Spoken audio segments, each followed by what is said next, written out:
Hello mga mareng! Uy, sana may pa-flower. Akala ko mareng para sa akin, para pala kay Donya. Feeling yarn? Ngayong araw mareng ay magluluto si Garda ng chicken curry na with squid. May ganun? Ang weird, no? Tignan natin kung paano lutuin ni Garda itong chicken curry kasi nung pagkakita ko ng mga ingredients na ihalo niya, feeling ko hindi masarap. Ang sabi ng amo ko, panoorin ko daw si Garda na magluto para sa susunod daw alam ko na kung paano lutuin. Kaya ngayon binibideo ko yung mga ginagawa ni Garda para hindi ko makalimutan, di ba? Ang sabi ko kay Garda dito, ang konti naman ang nilagay niyang powder.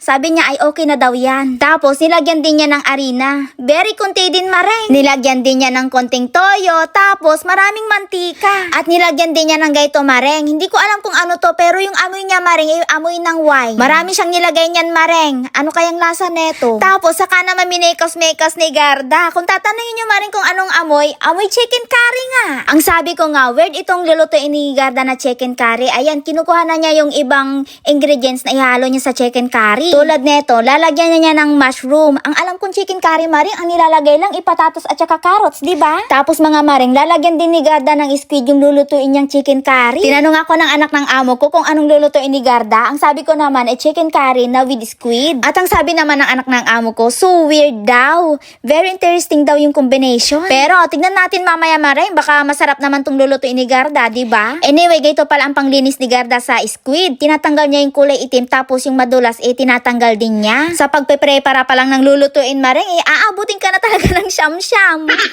Kaya naman tinulungan ko na si Garda dito sa paglilinis ng squid para mailuto na kasi nga may gagawin pa ako maring, maglilinis pa ako ng CR sa 3rd floor. At pagkatapos kong maglinis sa 3rd floor, inutusan ako ni Donya na mag-squeeze ng lemon para sa anak niya dahil inuubo daw siya. Alam niyo ba mga mareng, sa 7 taon ko dito, ngayon ko lang to ginamit.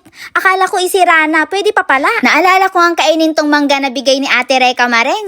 Parang naglilihi na ako mareng. Pag ako nabuntis talaga, go back Philippines na talaga ang mareng nyo. Kinagabihan mareng, habang kumakain sila, binigay sa akin to na anak ng amo ko itong bedsheet niya. Nasira yung botones, kaya eto tinatahi ko mareng. Ang sabi niya, no rush daw, pero tinatahi ko na agad mareng kasi nga, botones lang naman yung natanggal. Akala ko, basic lang tong tinatahi ko mareng kasi botones lang, pero pagkakita ko, baliktad pala yung botones. Ano ba yan?